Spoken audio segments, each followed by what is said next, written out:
someone said that they did not want to subscribe to my Patreon because they didn't want to do another subscription.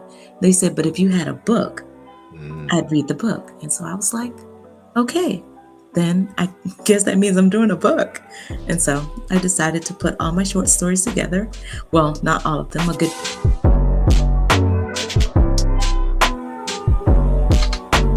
What's going by is Webster here, the man, the voice of fragrance. We're here with an author who I've had the good pleasure of being able to get to know over the past, I don't know, year or two, something like that. It's been a minute. Online, but now I get to talk to her about her new book, Unveiled. It is the one and only Therri Elise. Therri, how you doing today? I am doing well. How are you? How are you? How are you? I'm doing great. Now, one of the things, when you put up the book for pre-order, I'm like, oh, I have to do it just because, we've worked together in the past. I've done some voiceovers for you and some of your other endeavors. So I was really excited based on some of the content that you put out to see what the book is like. And I have to say, just presentation alone, is amazing. um, what made you, I'm sorry, everybody. This is the book.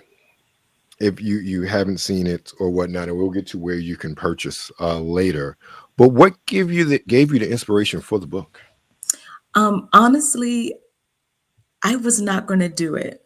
And over the winter, I did a reading after an erotic writing class, and the host was like, so you have all these stories and no book.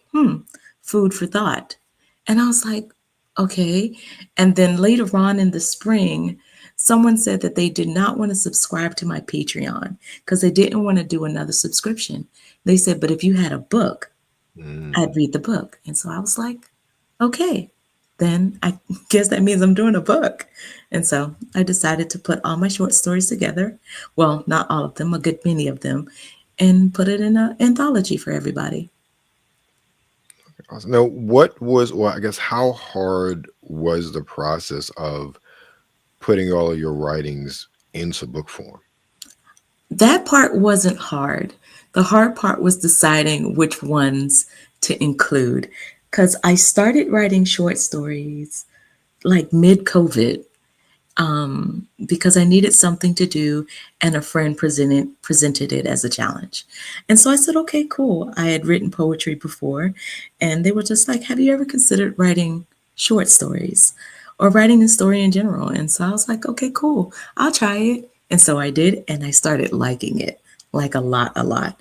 And so just choosing the ones to put in the book was the hardest part for me because I have so many and they're all inspired by someone, one of my followers, one of my friends. So I felt some kind of way because some of my friends got excluded from my first book. So that's why I have to immediately do the second because I can't have my friends feeling some kind of way. So Got you. I understand with that. I guess really the biggest question is why erotic writing?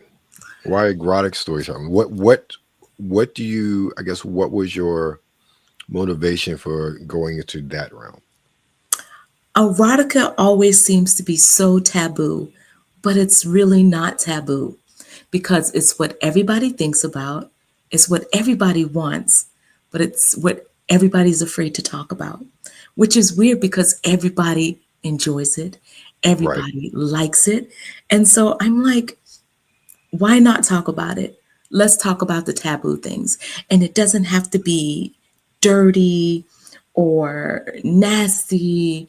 It could be classy and fun and freaky and fantastic. So I like erotica because a lot of times we all have these suppressed things that we want to try and we want to do. And there are a whole lot of people out here, like a lot of my friends, that are living this lifestyle. And I'm just like, hey, let me live vicariously through you. Tell me your story. Tell me your ideas. Tell me your fantasies. And let me pen them for you. I love that. I think many of us, when we read erotica, or even, I've written some things myself, a lot of it is from either personal experience or knowing people who live certain lifestyles. As a writer, as a creator, you live vicariously through them, and you get that creative spark, that passion, and you kind of just like use them as a template and kind of go from there. So I Mhm. totally understand that. Yeah, absolutely. And like I say, all of us like it. Like I remember the first time a friend introduced me to Zane. I Mhm. was immediately like, I'm a fan. Immediately, I was a fan. And the fact that she was a DMV writer and I lived in the DMV at the time. So all of the I didn't know she places, was from the area. yeah, she's from Maryland. Okay. And so just knowing that about her and the places that she mentioned in her books, like, hey, I know where that is in Georgetown, or oh, I know where that is in Oxon Hill. Like it just made things wonderful for me, and I liked the stories because now I can put myself in that place and I can live out that fantasy. So I just think erotica helps to transport us to places that we really want to go, and it's not that far fetched for us to get there. Right. No, I agree. I think that in many respects, it is a way of, how can I put it, living out our fantasies without actually living out our fantasies to some degree. Well, in some of these cases, these fantasies aren't people's fantasies, they're their realities. And Right. it's just good to put them into words because a lot of times that's the problem. We have these moments with people and we connect on different levels, but we just can't put them into words. And Right. this way we can put them into words and remember them. Right. Well, I mean, well, I know people that are definitely living these, but as far as a reader, you may not be someone who subscribes to that lifestyle, but you can, enter into that world and experience that world without living in the world. And so that could offer, a very tantalizing experience without actually having it. True, true, true indeed. Sure. Now, you said you had, your hardest part was picking which ones to put into this book. So if that's you have ones that you have don't have in this book. Do you have plans for a second book? I know it's maybe early because you just released this one, but are there plans for more? Absolutely. And it's coming really, really soon because once again, I cannot have my muses feeling some kind of way. Now, the funny thing is, this group of people that will be in the second book are actually the first stories that I wrote. So they're a whole Mm, lot shorter because I was trying to find my footing and figuring out like my style. And so now what I'm doing is I'm revisiting those stories, those first ones, my first muses, and I am revamping those stories. Some of them are getting extended versions. So some people may have read the first version of it, but now I'm going back in tightening up my words and, broadening some of those experiences so that the even though that I want the story at heart to remain the same, but I just need to expand it more so that those people aren't cheated because of my inexperience early on in my writing. understood. I totally understand that. Now, with that, one of the things as far as online is that you have utilized voice with regards to uh, displaying some of your writings. Are there any plans for an audiobook version of Unveiled? I wish I could do an audiobook version. I wish, but there's so many different characters in Mhm. my head. Each character has a different voice. So it isn't like this is a book where you can read it from start to finish. Right. This is like 14 different stories in this book, and each one has its own voice, has its own character. Now, can I find one person to read each one of those stories? Absolutely. But that is a feat. That's Right. why, like on my Patreon, a lot of the monologues that I've written have a voice because it's one person, one thought, and you can get immersed in just that one sound. But I would love to do an audiobook. Now I got to find somebody that wants to sit down and read all 400 pages for me. Now, if we can find somebody to do that, hey, I'm all for it. We can drop an audiobook tomorrow. Gotcha.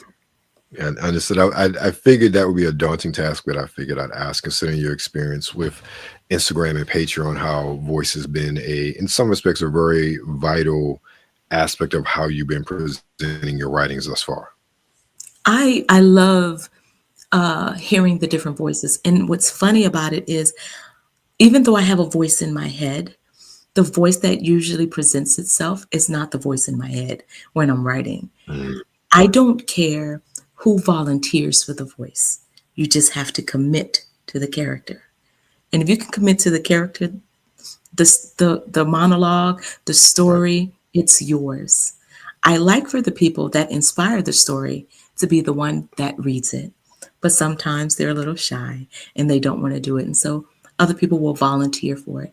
But I don't look for, oh, I need a gent with a dark voice and, a certain kind of chuckle, or I need a woman with a nice sultry voice.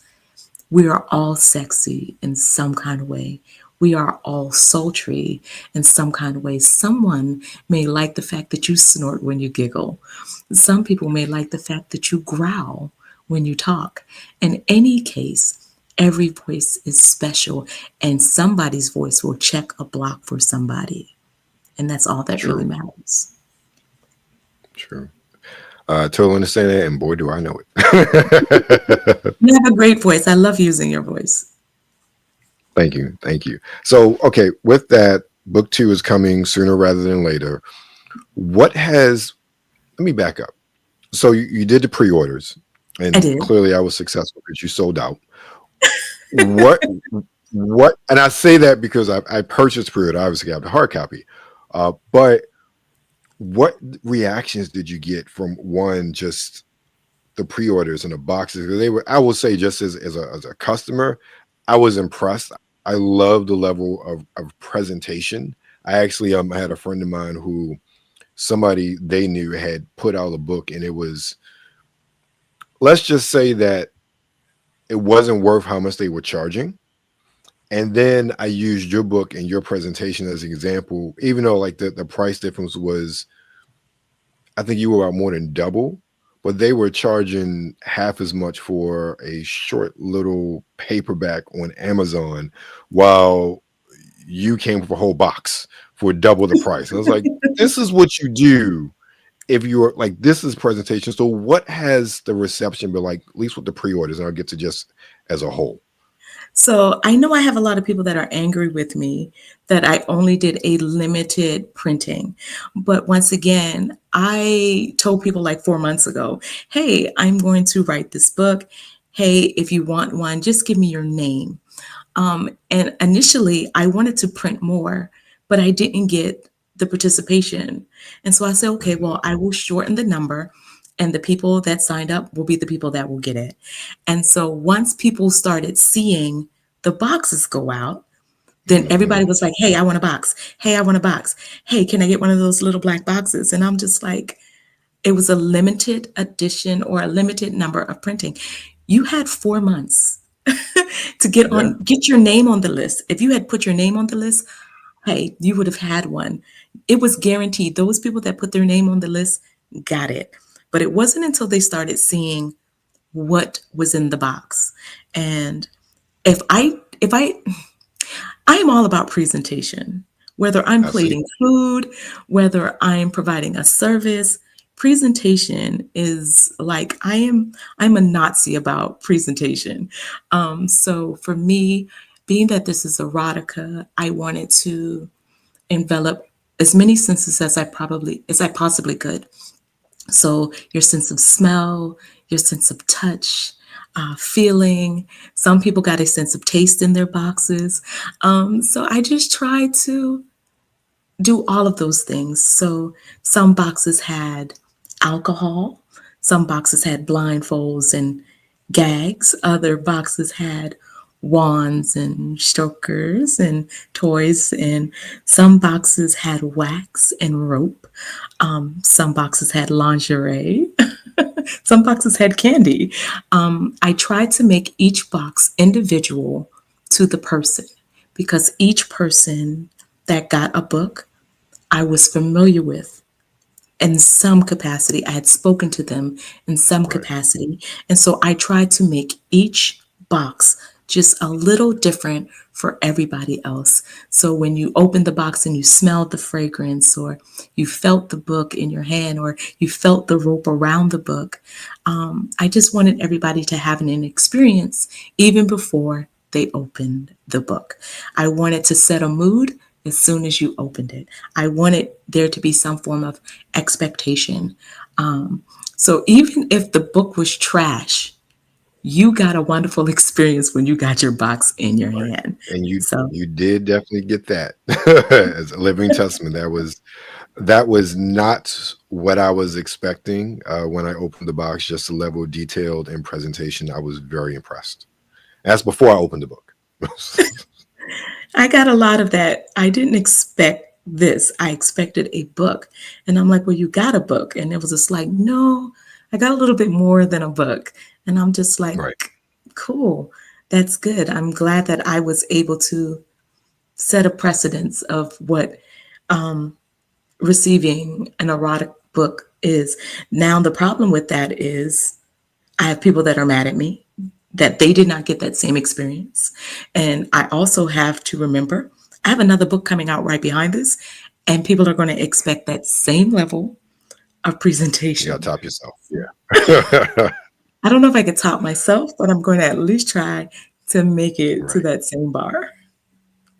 Okay. Well, I will say this. One of the things that I've learned in my short, long life on this earth is that a lot of times it's about the experience, and the experience of opening the box, sort of seeing, especially since you individualize so many things, it was an experience to open the box and to get the book. And that is, even though I've enjoyed reading it thus far, that's something that I will always take away from that, like that experience of opening the box and seeing the different things that were tailored to me. And even others that I've seen open their boxes, and the excitement, the surprise, it's an experience, it's something that they won't forget. So I say kudos to you in that regard. You've definitely made a lot of memorable moments for individuals with your boxes and your presentation. Thank you so very much. You have me over here blushing. Thank you. I appreciate that. You're very welcome. It's well deserved. Well deserved. Now, with the box, the book, the book, this thing right here. So, what has the reception been so far? Very good. And it's funny to me because I'm just like, I want to see sales. I want to see sales. But the people that have the hardback are the ones that are in my DMs that are Hmm. making every day like wonderful. So the book has been out for like 10 days now. Hmm. And what's been funny is I've already had people finish the book. I'm like, Hmm. that's 400 pages. You flew through 400 pages that fast? And it was just like, oh, yeah. Oh, and I like this, or I hate this character. He just made me so angry. Oh, but I love him. And I'm just like, okay. So I like the fact that people are identifying with certain characters. I love the fact that almost every day I get a DM about that book.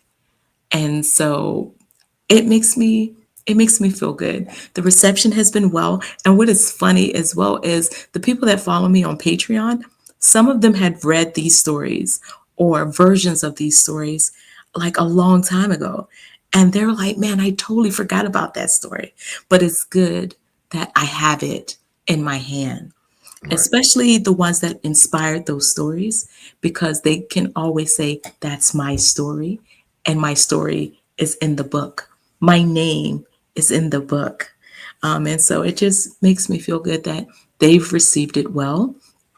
And so I just hope that the sales for the softback or the paperback are received as well. Of course, it won't be a lot of fanfare because they're not as pretty Right. of presentation because I have no say so in the paperback really. But Right. I hope that people find it. I am very much an unknown Hmm. to most people, but to those that know me, they know what to expect. Now, with that, do you plan on maybe being a bit more known, maybe getting out there, any conventions, conferences, selling the book in person? Um, I would like to. I'm just I'm just really bashful when it comes down to showing me. Um, Understood.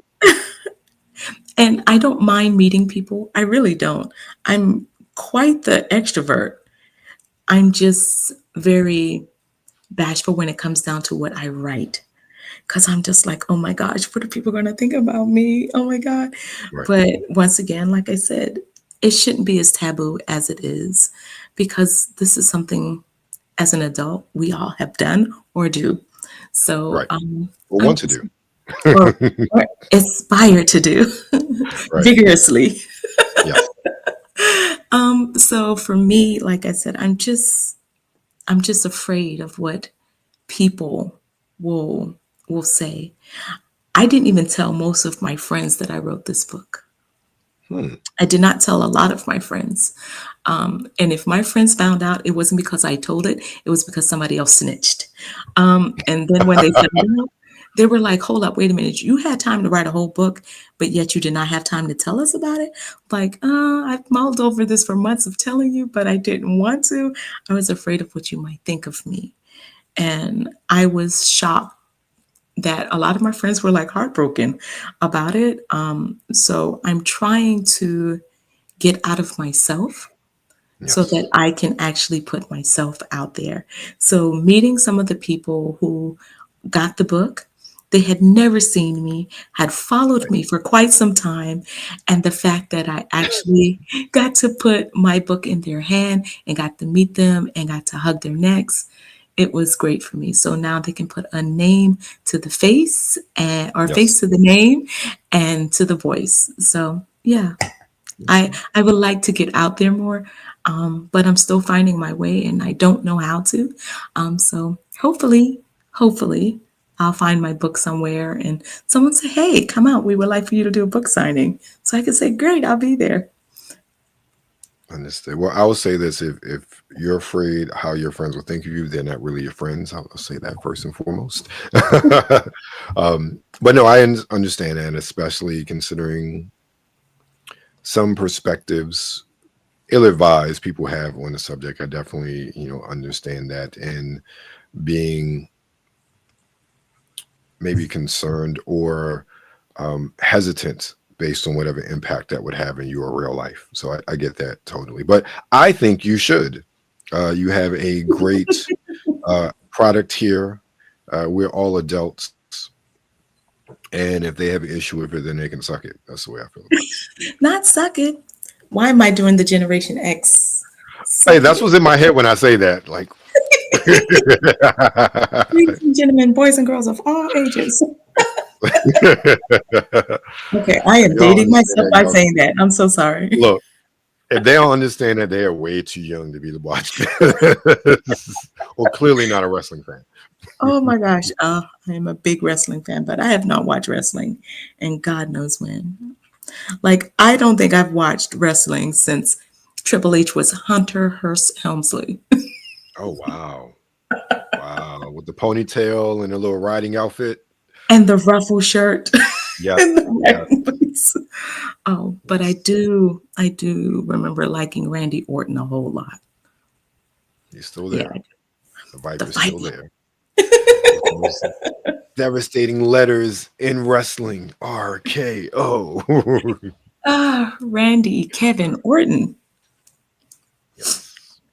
Ah, And so with that book, another thing we'll you're talking with me, so we got to talk about. So you told me what you're wearing. So what fragrance are you wearing today? I am wearing Delina by Parfums de Marly. I am a big fragrance head. I'm a big frag head. I love fragrance, but I like fragrances for men and I love Mhm. a good gourmand for me. So, Okay. yeah, right now my favorite fragrance on a man is Hypnotizing Fire by The Harmonist.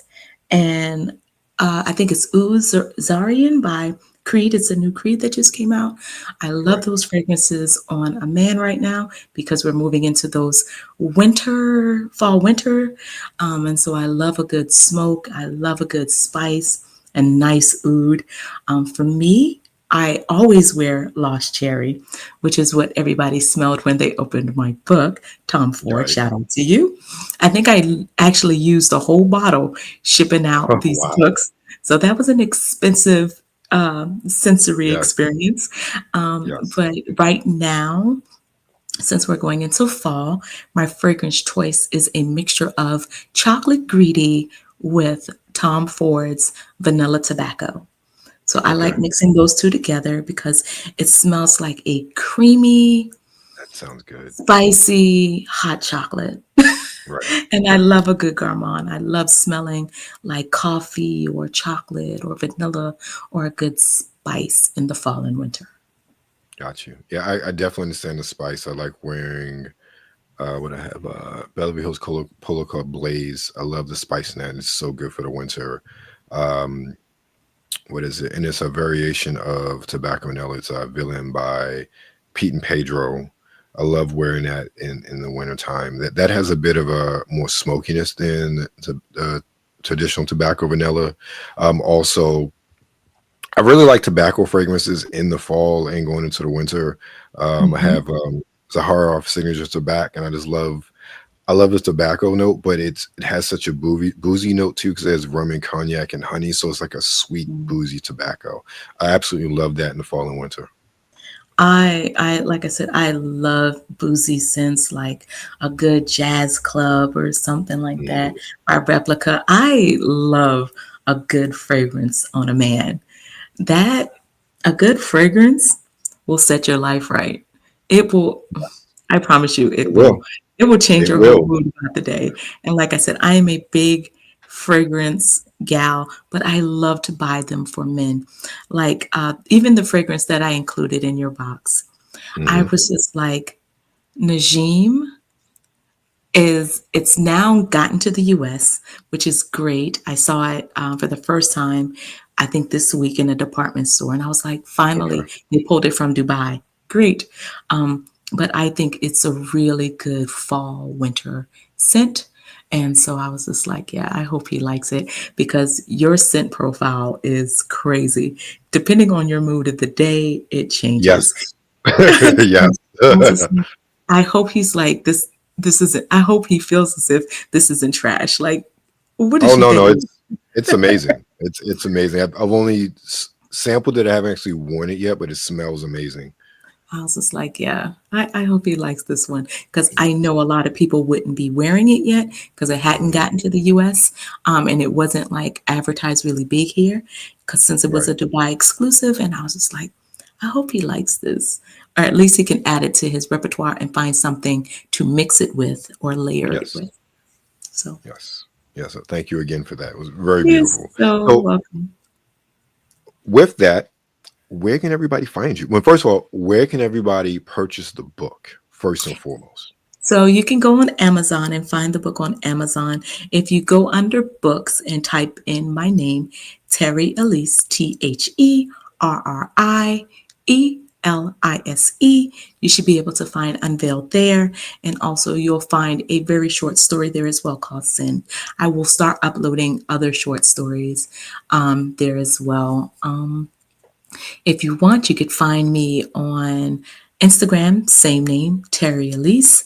And if you want to find me on Patreon, same name, patreon.com/ Therri Elise. You can find me on those three platforms and on TikTok, same name. If Well, they would stop banning me every other week for a video that that's I post up. ridiculous. That TikTok, it has become ridiculous with the way they ban comments and videos for no good reason, and then the review process takes forever. Yeah, It's so crazy. I'll post up a ban video saying, hey, TikTok, you banned me again for this. And my Hmm. banned video will get more views than the actual video that they banned once they Insane. release it from its jail. So I'm like, wow, unboxing videos now. That's too sensual? That's crazy. Yeah, exactly. That's crazy. There's like no body parts. Like You saw you a get like rat this is the in a book. body part you get in the video. The a shoe, an ankle, a little bit of calf. That's it. That's all you see. TikTok. Like, come on now. Hey, So that yeah, shoe is a lovely shoe. it is. It is. But it shouldn't get banned. That You know, that shoe was too much for them. I, they must have shoe fetishes or feet fetishes. I don't Hey, know. hey, I'm not here But to yuck TikTok's yum. Hey, hey, if that's their if that's kink, a that's their kink. exactly. Exactly, but don't ban. But Terry, thank you very much. You guys make sure you check out all those places, Amazon, all those social medias, to find more. I would definitely recommend the book. Recommend the book. I am reading it. I haven't read through it yet. I'm not one of those people who sat down and read the whole thing. But if you're into erotica, we just want some different, something a bit more adult. I highly suggest you check out Unveiled from the author Therri Elise. It's Thank 14 you. stories, and you don't have to read it all the way through. You can No, jump you don't. around. That's what I've done. I've jumped around. So, Terry, thank you very much. You guys, thank you for your time. Thank you for your listening ear. And remember, stay safe out there and be blessed. Mwah.